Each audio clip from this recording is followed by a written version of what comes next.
The American Foundation for the Blind presents The Turning Point, a series of conversations with people who have suffered the shock of becoming blind and who've had to learn to live in a world they could no longer see. Joanne Murphy here. I've traveled around the country talking to people who've become blind to find out how they rebuilt their lives without sight. On this program, you'll meet Mrs. Mary Enke, a housewife from Oshkosh, Wisconsin, and Burton Kolman of Wilmette, Illinois, a judge of the Circuit Court of Cook County. Until his appointment in January 1966, Judge Kolman practiced law in Chicago and served on the Illinois Commerce Commission and as a joint board member of the Interstate Commerce Commission. Now, Judge Kolman. Welcome to the program. Thank you for having me. How and when did you become blind?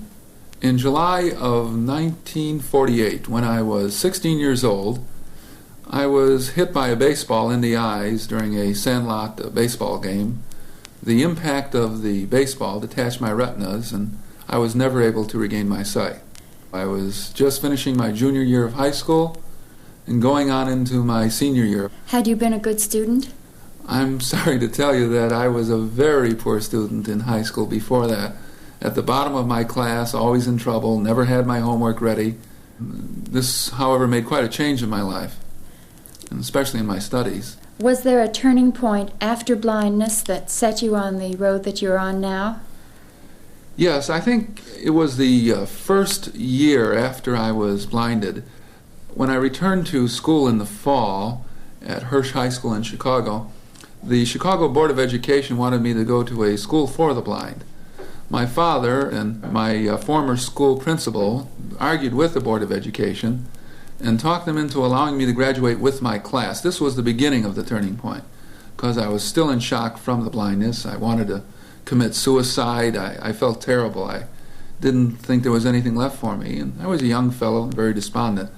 But luckily, with readers and tutors, I was able to finish high school, and then came the turning point. My dad didn't know what to do with me until he ran into the Chicago Lighthouse for the Blind.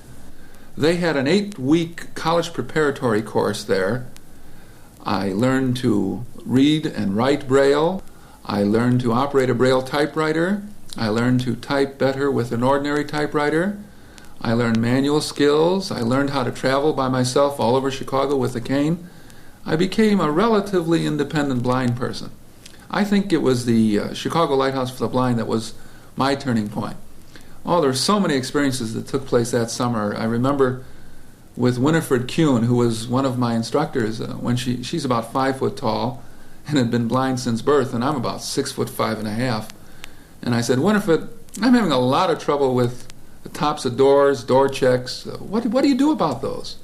And little Winifred looked up to me and she said, I never knew doors had tops. This is something a girl who was blind since birth couldn't conceive of.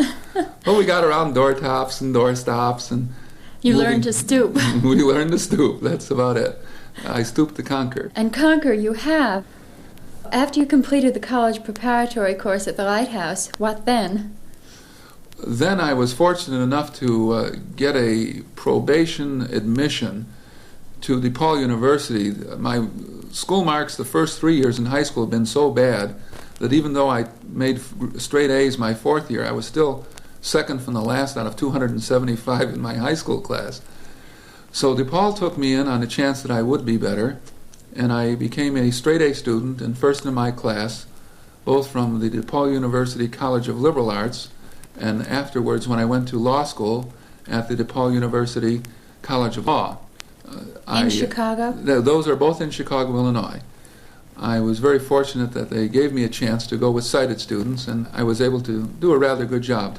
I have a very full life. I write a lot. I've been publishing some legal periodicals. During '64, I spent 3 very pleasant months with my seeing eye dog Snow. The two of us just went all over the Middle East and Europe on a mobility study for President Johnson's Committee on Employment of the Handicapped.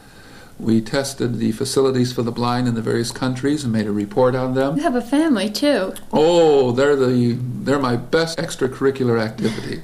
I have a lovely little wife who is sighted. Her name is Anita. She was a freshie in law school, and I was a senior. I met her, bumped into her, knocked her books all over, and then married her. That's a very romantic story. That's right. She never did finish law school. I couldn't stand the competition if she had. We have 3 very fine children. I have an older boy, Joey, who is 11. I have my second son, Bruce, who's 9, and a darling little daughter, Carmela, who's 5 years old.